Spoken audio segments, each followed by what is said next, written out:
Hi everyone! It's time for January hopefuls. This month, there's really no theme. I'm just trying to do a lot more of like whatever the heck I want. My reading lists end up usually morphing a little bit throughout the month because I'm very good at DNFing things and I want to stick with that method. But I'll tell you what the general plan is and we'll just see how it goes.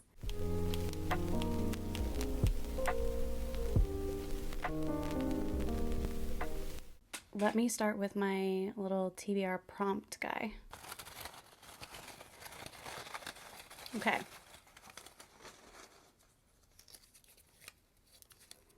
Cover is the color of your shirt. I have terrible handwriting, nobody judge me. But okay. Blue is an easy one. Perfect. I got this to read on my recent trip and turns out I don't like reading on planes, so it did not happen. But Giovanni's Room by James Baldwin, it's one you just hear about all the time. I haven't read any James Baldwin yet, which is a shame, which is why we're going to fix that.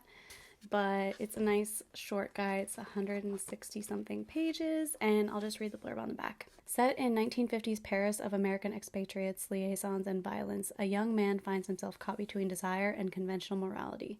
With a sharp, probing imagination, James Baldwin's now classic narrative delves into the mystery of loving and creates a moving, highly controversial story of death and passion that reveals the unspoken complexities of the human heart. I'm pretty excited. I mean, there are certain authors that I know that I need to just sit down and read, and James Baldwin is one of them, so this should be fantastic.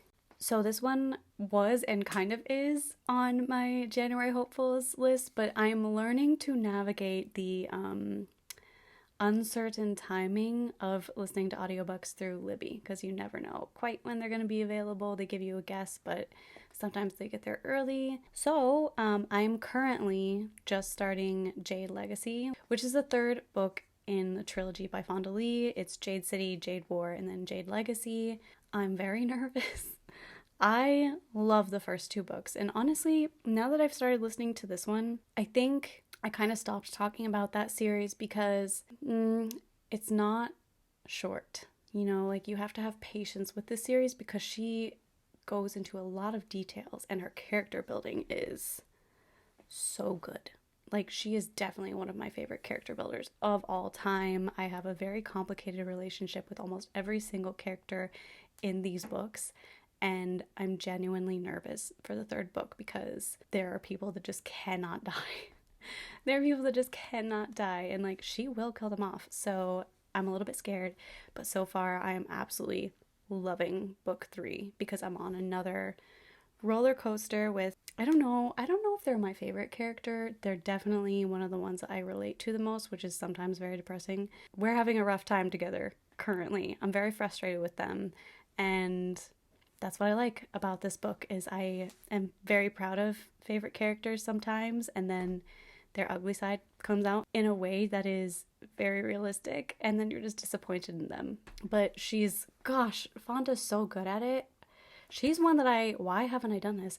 I haven't watched any interviews with her yet. I think I'm too nervous to until I finish the third book because I don't want any spoilers, but I will be very curious to hear her talk about her writing because it's worth what feels like a slow pace sometimes. It's not that there's not much going on. It's just like even an individual scene can feel long because she is taking the time to tell you everything that is going through a character's head and feed in the context that it needs to hit you the way it does and give you the history of the place because that's going to come into play later. Like, it's all there for a reason. It's all necessary, but it can feel kind of slow. Like, I couldn't stop reading the first book, but I was also frustrated with how slow it felt. And then the second book was, you know, you didn't have to learn everybody's names in the beginning and everything, so of course that was easier. Plus, what happened in the first book just made you have to read the second book. And same with the second book to the third book. I don't really know how they would do this. I mean, they can do anything in movies nowadays, but I really hope this gets turned into like a mini series or something someday because, it could be so good. I got so caught up in how much I love this book. I forgot to tell you what it's about. So this trilogy is basically about, I would describe it as like Asian mafia vibes. So we're following one family who they get their power from Jade. They have, heightened strength and agility and can sense each other's like Jade auras, but you have to like earn your Jade and learn how to use it, and only certain people have the capability of wearing and using Jade. If you were not meant to use Jade, it will cause you serious harm, and so it's a very controlled thing, Jade. And yeah, there are basically two clans that have the majority of the Jade, and they used to be together, they split up, and now they're at war with each other, and we're following the family that leads one clan, and just the war, the difficulty of living that kind of life. The characters are all very, very, very morally gray, and there's a good diversity in the characters. I think there's probably a character for everybody, but that's pretty much what the book follows.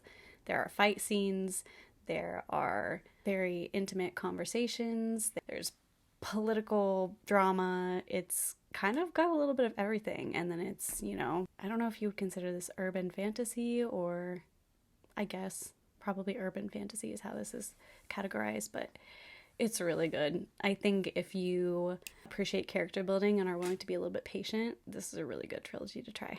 Next up, we have All Systems Red, which is the first book in the Murderbot Diaries series, and this is by Martha Wells.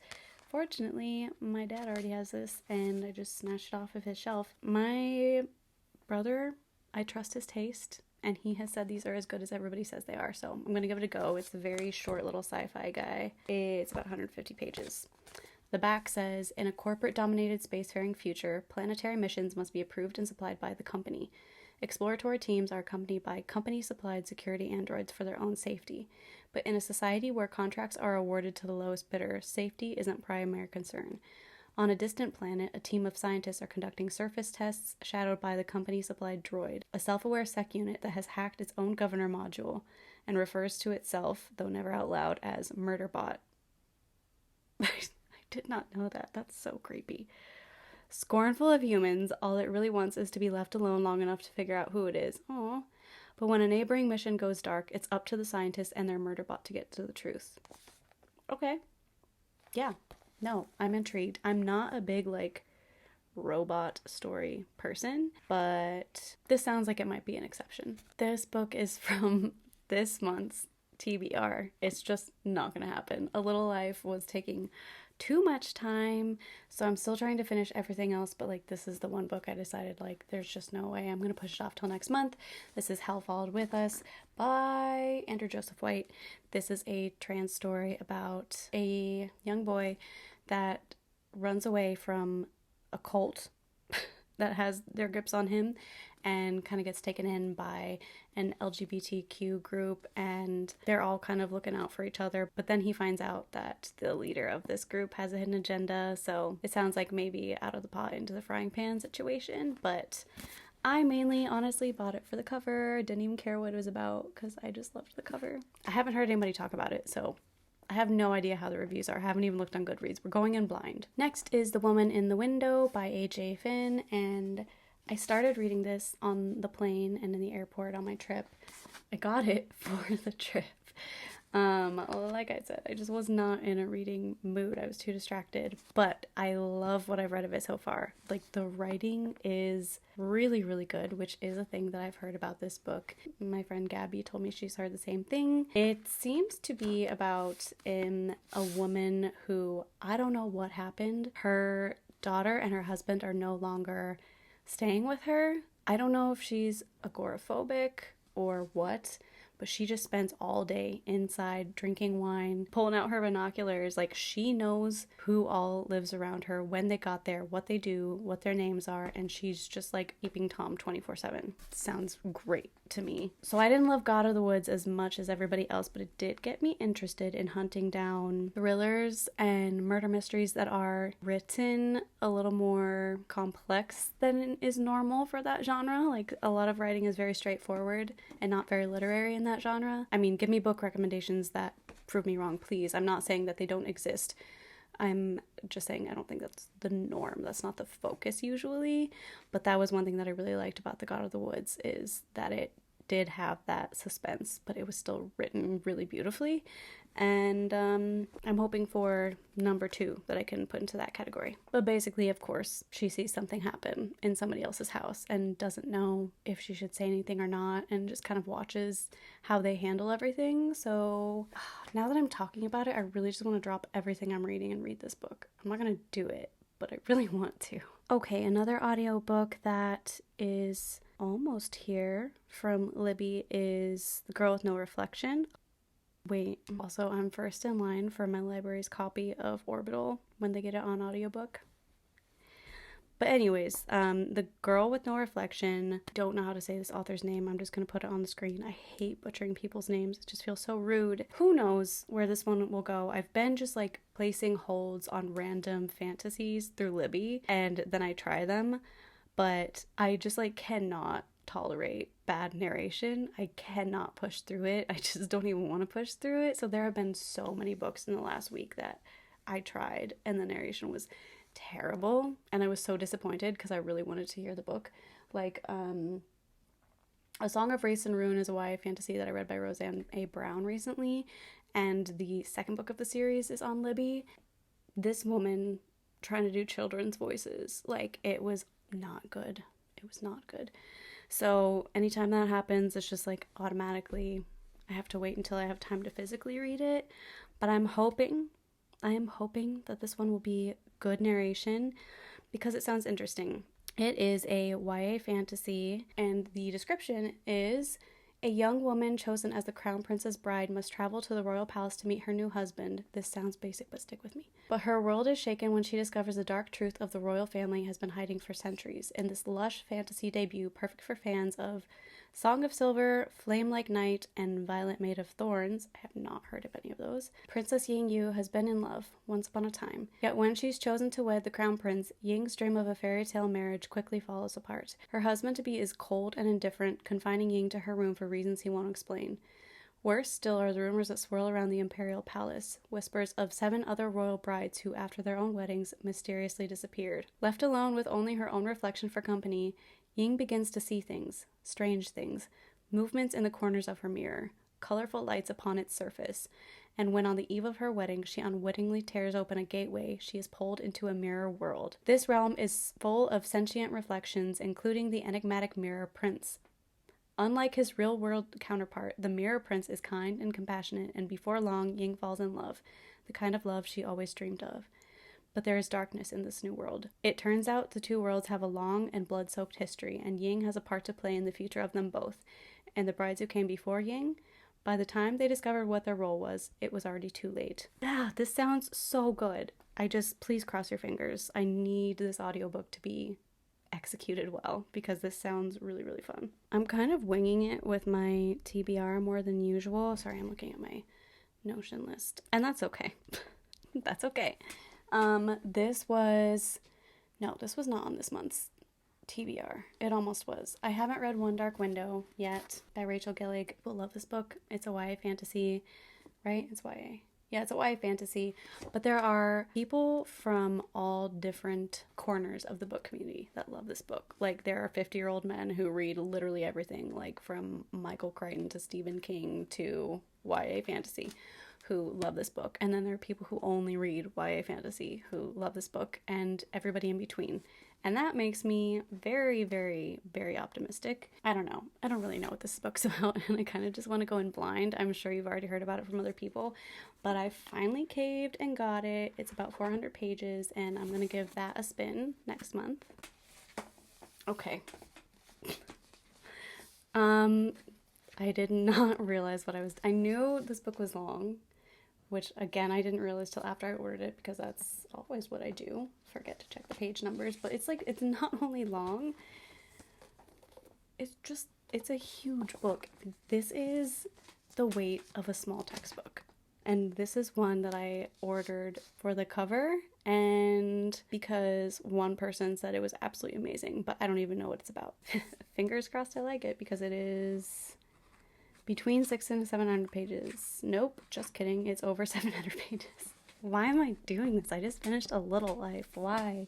Anyways, I could have put this off until later, but when I read the first page last night, I almost stopped the book I was reading to keep reading this. So we're just going to do it. But this is Fayne by Anne-Marie Macdonald. And the first page, which is also the blurb on the back, says,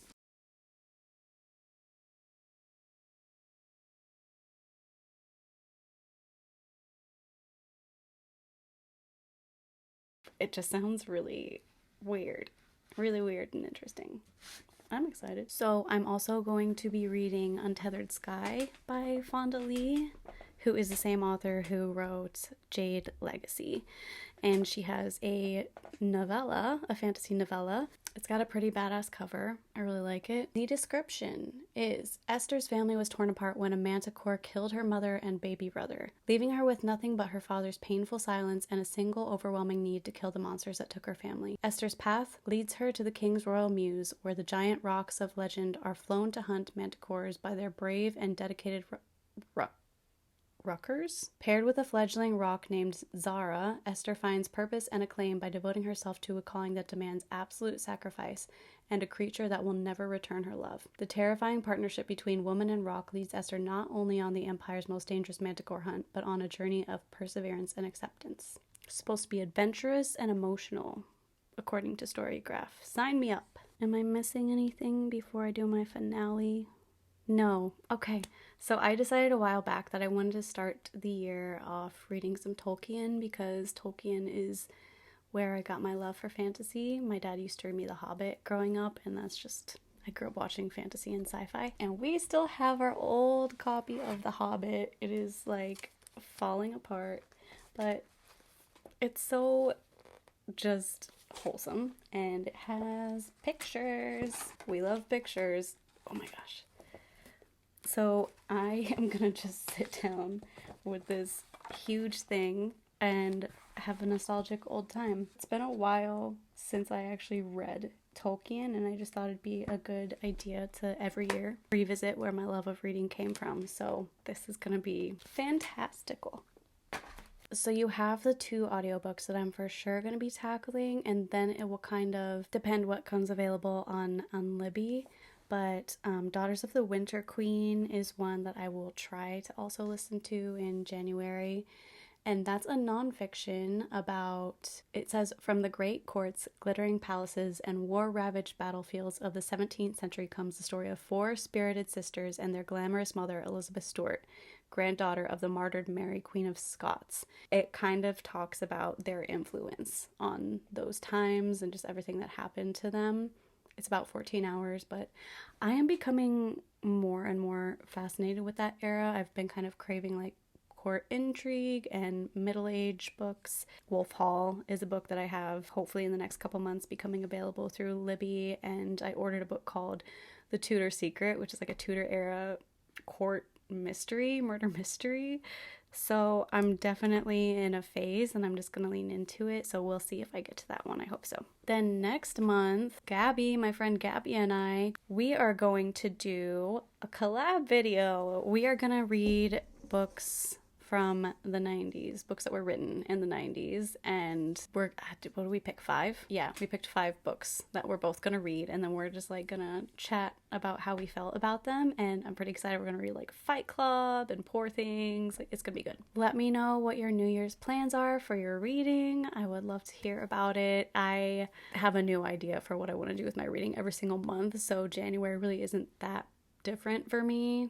Honestly, Tolkien was kind of the main thing that's like, this is a New Year's thing. I can't wait to hear what everybody's reading about, and if you have any opinions on these, let me know. Just no spoilers, please. But that's all for now. I'll see you in the next video, guys.